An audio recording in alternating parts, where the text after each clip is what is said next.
पेड़ के कीड़े मारने वाली दवा वर्मॉक्स से गांव में बहुत बिकने लगी। पूरे ज़िले जितनी वर्मॉक्स सिर्फ उसी एक गांव में बिक रही थी। दवा बनाने वाली कंपनी भी हैरत ज़दा हो गई। कंपनी के एमडी ने खुद गांव विज़िट करने की ठान ली।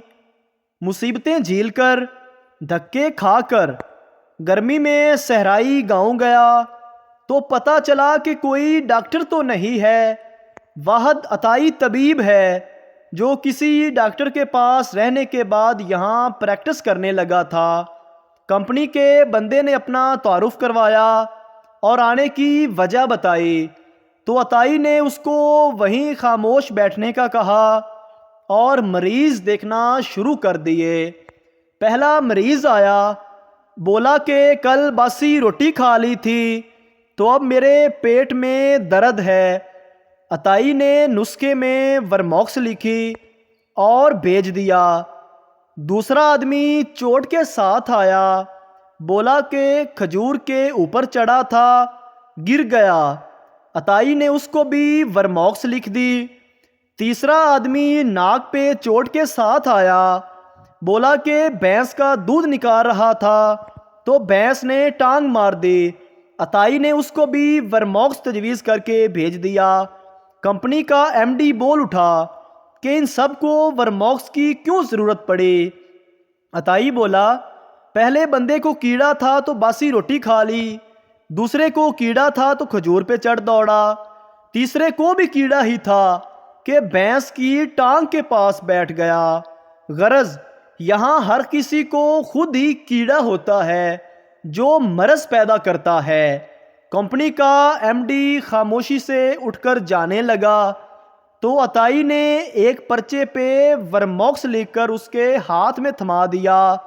ओ भाई, मुझे क्यों वर्मॉक्स? अताई बोला, अच्छी खासी तुम्हारी दवा बिक रही थी तो तुम्हें सुकून करना चाहिए था, मगर तुम्हें भी कीड़ा था जिसने बैठने ना दिया और इतनी तकलीफ़ें झेल कर इतने दूर दराज गांव आन पहुँचे। अच्छा खासा मुल्क चल रहा होता है लेकिन बार बार के तजर्बे हमें बैठने नहीं देते और मुल्क का बेड़ा गर्क कर लेते हैं। लखनऊ का एक जोड़ा जब उम्मीद से हुआ तो मारूफ हकीम से पूछा कि हज़रत, हम औलाद बाअदब चाहते हैं, कोई दवा अनायत करें कि फितरतन बच्चा अदबो आदाब वाला पैदा हो जावे। हकीम साहब ने दवा दी। खातून ने पाबंदी से इस्तेमाल की। पैदाइश हुई तो नौमौलूद ने बाहर आते ही कपड़े से सतर छुपाया और झुककर माँ को कहा, आदाब। सब खुशी से झूम उठे। वाह, क्या हिकमत है, क्या औलाद हुई, पुराना लखनऊ जिंदा है। साल बाद दोबारा उम्मीद हो चुकी तो खातून ने दवा मिकदार से ज़्यादा ले ली। अच्छा ही है ज़्यादा अदाब वाला आवे। जब 10 से 11 माह हो चले और आमद की कोई इलामत नहीं रही तो हकीम साहब के यहाँ दौड़े। हकीम साहब ने निहायत मतानत से मुआयना किया, फिर पान उगालदान में निकाली।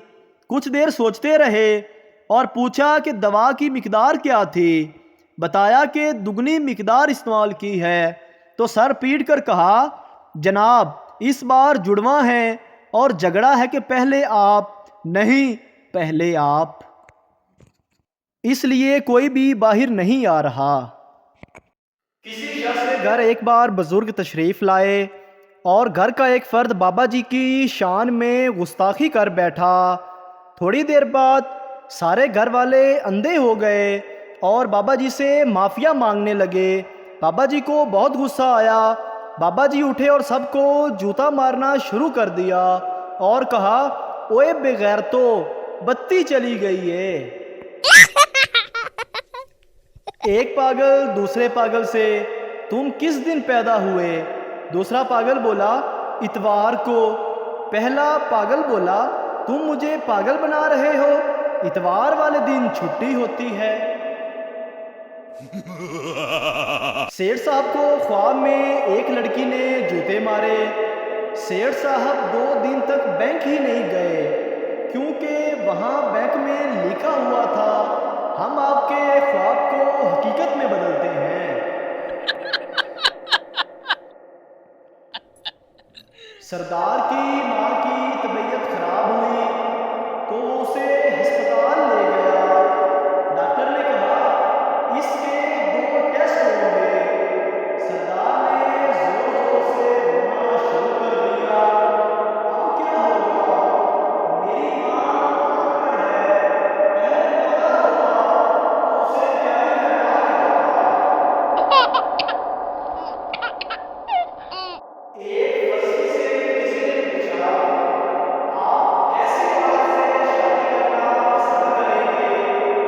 فلسفی نے جواب دیا میں نہیں چاہتا کہ وہ اتنی خوبصورت ہو کہ میرے علاوہ اور بھی لوگ اسے پسند کریں، نہ ہی اتنی بدصورت ہو کہ میں بیزار ہو جاؤں، نہ اتنی لمبی ہو کہ میں ہینڈیکیپڈ ہو کے بات کروں، اور نہ ہی اتنی مست مت ہو کہ جھکنا پڑے، نہ اتنی موٹی کہ دروازہ گھیر کے رکھے، نہ اتنی پتلی کہ محض وہ ایک خیالی جسم لگے، نہ موم کی طرح سفید، نہ دودھ کی طرح کالی، نہ اتنی جان کہ مجھے سمجھ نہ سکے، اور نہ ہی اتنا ہلن ہو کہ مجھ سے بحثیں کرتی رہے، خیر سے مرحوم کمارے بن جائے۔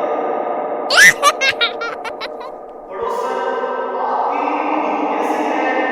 ساس بہت محنتی ہے، اتنی گرمی میں بھی دن رات لگی رہتی ہے، کینڈی کرش میں 452 لیول پہ پہنچ گئی ہے، واٹس ایپ پہ 25 گروپ چلاتی ہے، فیس بک پر 5000 فرینڈز اور 10,000 فالوورز ہیں، 7 گروپس کی ایڈمن ہے۔